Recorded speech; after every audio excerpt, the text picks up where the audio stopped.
1 더하기 1은 이런 문제에서 1 더하기 1은 2다 라는 그 내용 자체는 저작권법이 보호해주지 않아요. 그런데 이 문제를 표현했을 때 이혜린 변호사님 안녕하세요. 저는 대학을 졸업하고 취업을 준비하면서 틈틈이 학원 알바와 과외 알바를 하는 취준생입니다. 수업을 하면서 학교 기출문제나 문제은행을 활용하기도 하는데요. 혹시 저작권과 관련해서 문제가 되진 않을지 걱정이 될 때가 있습니다. 별다른 신고 없이 과외를 하고 과외비도 현금을 받고 있는데 괜찮을까요?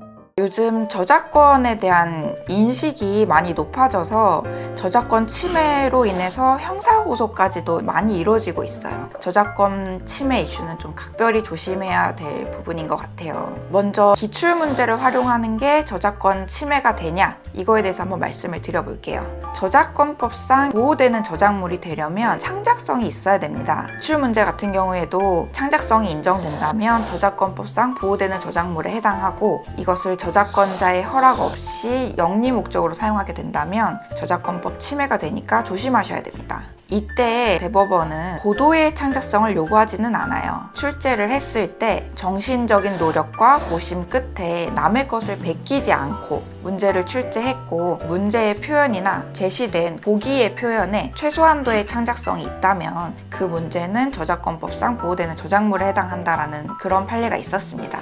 그런데 추상적인 아이디어나 역사적인 사실, 과학적인 원리 이런 것들은 저자가 창작한 것이 아니기 때문에 저작권법에 의해서 보호되지는 않고 다만 이것을 나타내는 표현에만 저작권법이 적용이 된다고 보시면 되겠습니다. 예를 들어서 1 더하기 1은 이런 문제에서 1 더하기 1은 2다 라는 그 내용 자체는 저작권법이 보호해주지 않아요. 그런데 이 문제를 표현했을 때 창작성이 있는 방식으로 나타내고 창작성이 있는 방식으로 보기를 제시를 했다. 이 표현들은 저작권법상 보호가 되기 때문에 그대로 갖다 쓰실 수는 없어요. 따라서 학교 기출문제나 문제은행에 나와 있는 문제들 중에서 창작성이 있는 부분이 있다면 그대로 쓰시면 안 되고요. 그런데 여기에 있는 아이디어에서 모티브를 따서 내가 다른 표현으로 문제를 만들어내는 거는 상관이 없습니다. 제가 두 번째 말씀드릴 것도 정말 중요한 거예요. 사연자님께서 과외를 하시기 전에 개인 과외 교습 신고를 꼭 하셔야 돼요. 교습자의 인적 상황, 교습 과목, 장소, 교육비 이런 것들을 이제 신고를 하는 건데요. 이런 개인 과외 교습 신고를 안 하고 그냥 개인 과외를 하시게 될 경우에는